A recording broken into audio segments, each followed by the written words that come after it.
Hey there, and welcome to the fourth video of the series. As you know from the first few videos, I'm Mr. H, and with me here is my co-host, Ms. Modine, who is also a social studies teacher here at SAUC. Hey, Mr. H. I saw your other videos, and I'm pretty excited to be here. Well, glad to have you here, Ms. Modine. Thanks. You're one awesome teacher, so thanks for bringing some credibility to the show. In this episode, we want to talk with you about what it is that all of you in YouTube land will be doing in your social studies classes this year. Being a good social studies student is more than just coming to class, putting your name on your paper sometimes, and working hard and having SAUC stride. Like you keep hearing in these videos, smart people ask questions, but there's more. Yeah, you're right. Smart people do ask questions. They ask lots of questions. This video and the work that goes along with it is all about us asking you about what you already know and can do. Well, yeah, and you're going to know more about what kinds of skills we are going to teach this year. We just want to know how you rate yourself now for each of these skills, so you can check where you are at now and then be able to look back on it later on in the year to see how much you've grown in your social studies skills.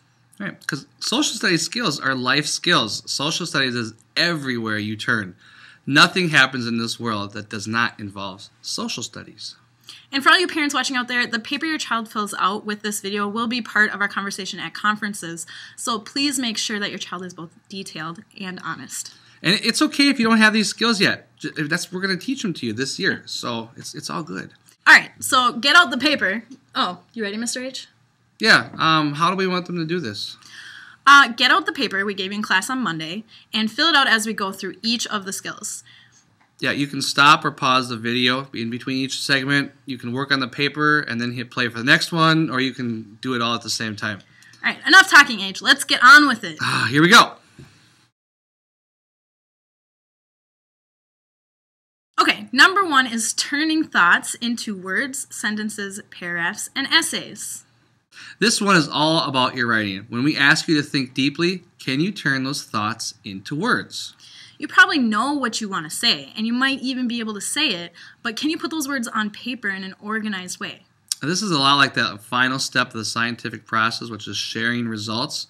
You can do a great job with your work, you can read great things, do a whole bunch of stuff, but if you can't make it clear on paper or on a computer screen what you're trying to say, people will not be able to understand it.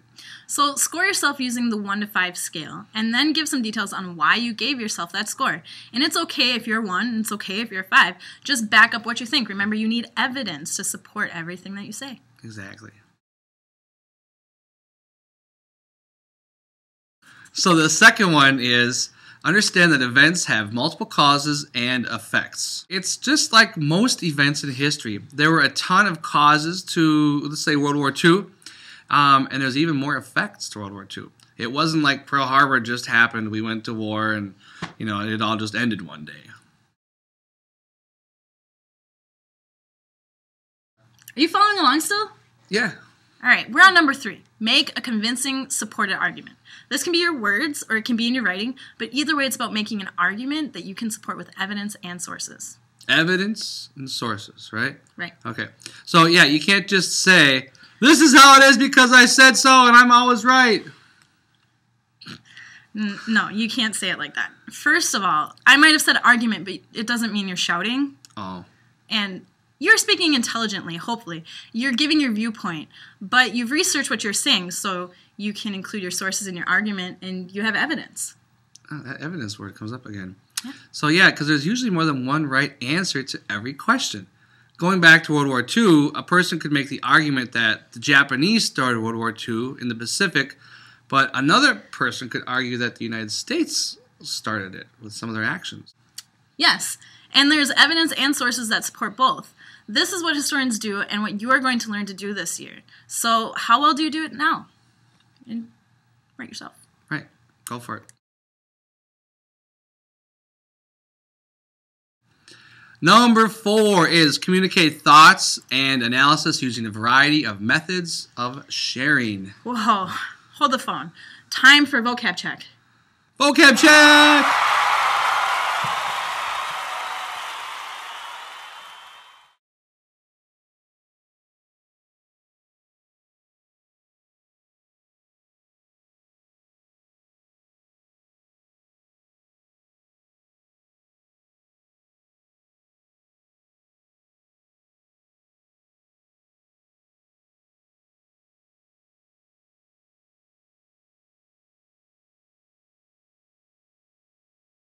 Good call on the vocab check there, Ms. Modine. So yeah, this one is about how are you able to show your thinking and the work that you did behind those thoughts in a lot of different ways.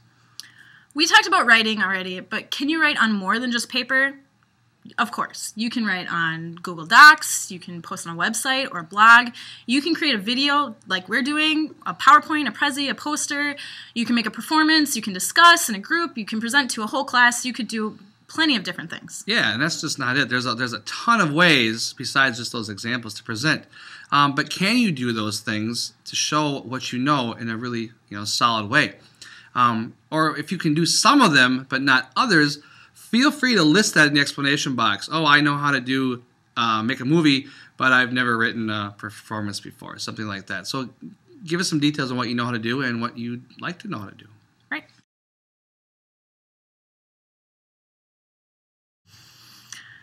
Number 5 means we're halfway through this, which is awesome. And I'm still fired up, aren't you? I know I am. So what's number 5? That didn't sound very excited. Oh, come on. I'm fired up. Let's go. Right. 5. Connect and Keep going. Connect and relate historical events to now. Stuff that happened last year, last century, last millennium can be connected to today, almost always. You just have to learn to look for the connections. Yeah, you have science class today as a required class because the Russians put a tiny little satellite into space in 1957. That little satellite was called Sputnik, and it was a major turning point in history. Your schedule was directly impacted by that event, even though it happened before you were born, or maybe before your parents were born, or even probably before your grandparents were born. This goes back as far as the first Minnesotans, just like we're learning in class right now. We still have to work together today to get the food that we need. We still have to survive the Minnesota winters and weather and all the extremes. When you can connect yourself to historical events, you see them in your life. When you can relate to historical events, you can better understand them. These are things to think about when you are changing the world for the future generations. Things you do now can and will affect your kids, grandkids, and any aliens who might come to visit in 3458. Really? Aliens? Yeah. Okay, all right. So think about all that as you fill this one out.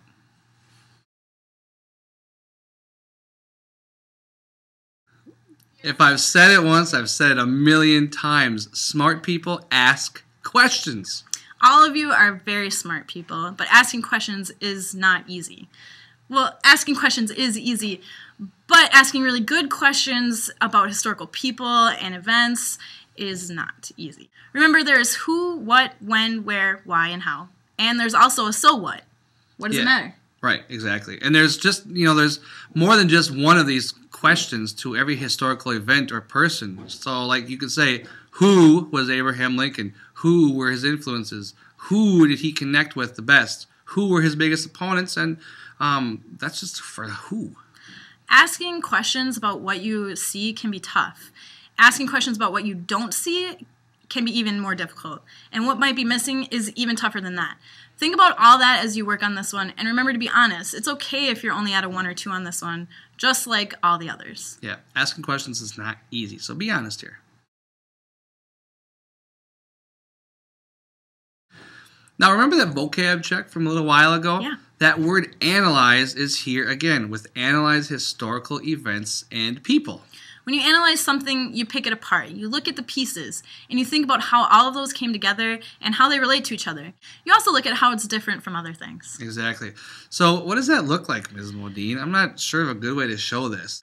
Take this puzzle, for example. You have all of these pieces. You want the big picture, like this, but you have to look at all these little pieces to see how they fit first. A historical event is just like a puzzle. There's a big picture, and there are all the little things that make it possible. Historians analyze these events. Even people are like puzzle pieces, just like you and me. Yeah, there's a lot of little parts of all of us. A lot of your things in your life made you who you are today. If you were to think back on your life and figure out how some of these things came to be, then you're being like a historian. You're analyzing yourself, your life. As a historian, you'll do that this year with everything that we study. Magic of the puzzle. That was a great example. I just think it's kind of creepy that you just had a puzzle handy like that. I like games.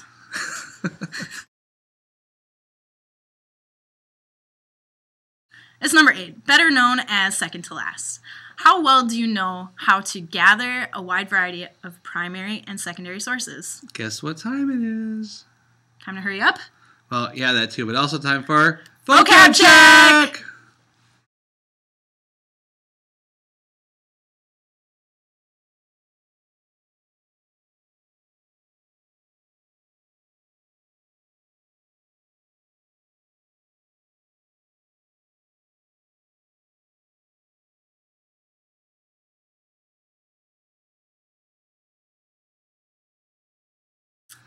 Where do you gather sources? Libraries, online databases, archives, books, magazines, interviews, lots of places. Lots of other places, yeah. This means a whole lot more than just going to Google. Can you access the Library of Congress and its 4 billion sources? Can you go to the National Archives and it's like, I think it's up to 10 billion sources now they have in the National Archives. Can you use the links on the SOC Media website to access online databases? Not to mention the links on SOC's History Day research webpage. And remember the need for a wide variety. The more variety of evidence, the more sources you can get, and the better you can put together a story of what happened. Remember, most puzzles are not just the one piece. You need all of them. There aren't even a few pieces. Puzzles in middle school have lots of pieces, and you have to find a lot to better put the story together. Think about all that primary and secondary source stuff. Can you gather these? Can you gather all these pieces up? Or not so much? Be honest. It's okay. Wait a minute. Didn't we just do this one? No. Okay. The last one was gathered. This one is about analyzing primary and secondary sources to show a wide variety of viewpoints on a similar subject. Sounds like a lot, but it's not too bad when you think about it. What's that noise I hear? It sounds familiar. Oh, it's the puzzle. My magic puzzle of history returns. Remember that these puzzle pieces are part of a bigger picture. They're sources we use to tell a story. In the last one, we wanted to know if you could find them. Now we want to know if you can put them together. There's a lot going on with your typical historical subject, just like Right. there's a lot going on with your typical puzzle. If you look at just one little part, one source, you won't have the bigger picture in mind, which can kind of be a big deal. Right. So let's see. If we're looking at the big puzzle, as you can see here, this burger, if you saw it on its own, you would have no idea why it's connected to this bumper. But once you put all of these things together, you get to see different viewpoints. So there you have it. Finish filling out your sheet. Go back and review any of this as you need to. And feel free to talk to either one of us if you need help or if you're not sure with what we're talking about. This paper is all about you and seeing where you are right now. And if you have all 1s and 2s, that's great.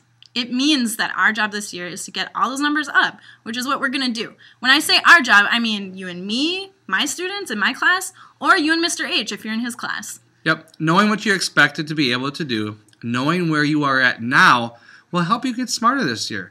It will help you become a better historian and a smarter person in this world.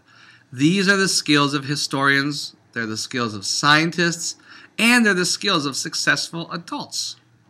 Well, Mr. H, it's been fun. Thanks for letting me in. And we'll see you in next class and next video. Yeah, and we'll see you all back again too. Right. Roll credits.